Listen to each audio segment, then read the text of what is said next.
Bauer-Kahan, you are recognized. Thank you, Madam Speaker and members.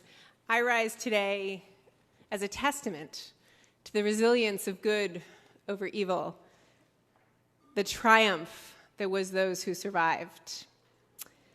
I rise on behalf of my family. My permission to use props, Madam Speaker.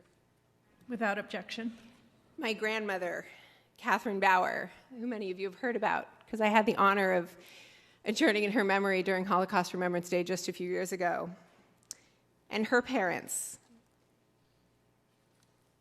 my father's beloved grandmother, Irma Hirsch, my great-grandmother, my great-grandfather, Otto Hirsch, my father's family, Theodore Bauer, Greta Bauer, and Herbert Bauer, who all made it to this country, but also my grandmother's grandmother, who she left in 1939. She said goodbye, fled on her own, in hopes for a chance of surviving, but never got to see again.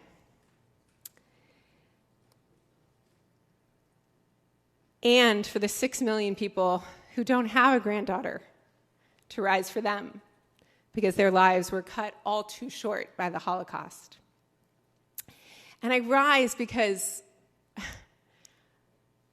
we need to understand the stories of people like my family. They had a privileged life in Vienna. Both sets of my grandparents were shop owners. My grandparents were sweethearts in Vienna. They played tennis, they went to dance school, they did well in high school until they were kicked out. They didn't believe the only country they'd ever known would turn on them, would expel them, would exterminate them if they stayed. But that's what happened. And they got out.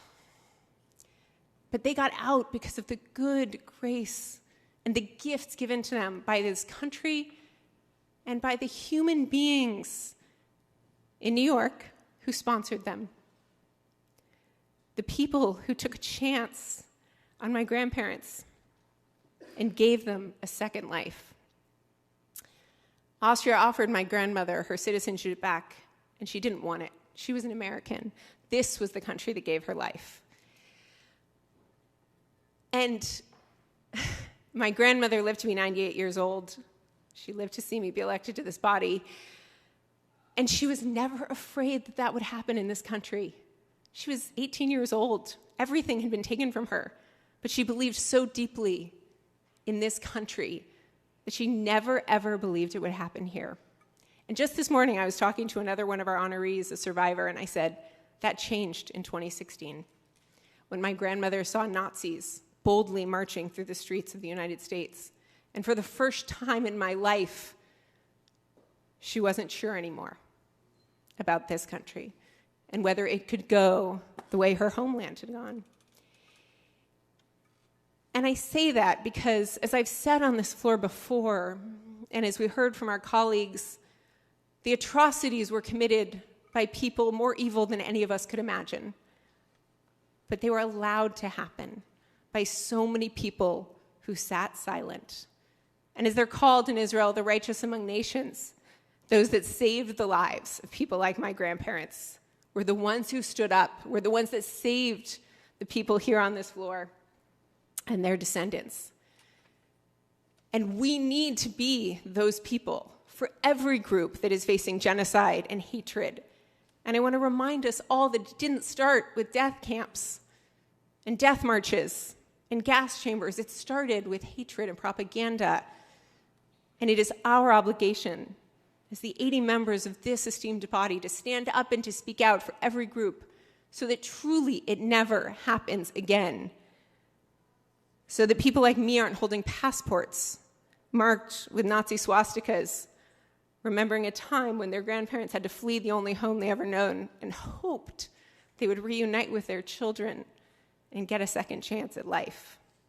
But my family did. My grandparents reunited in Brooklyn. They were married.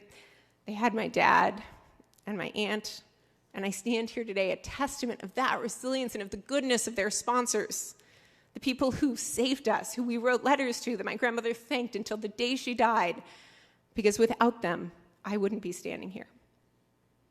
So thank you for remembering, and thank you for being our partners in a more just world and one where there is no hatred, because I believe that day is possible, but only if every single one of us across every political spectrum stands up for every human being every time we see hatred. I respectfully ask for your aye vote on ACR 43.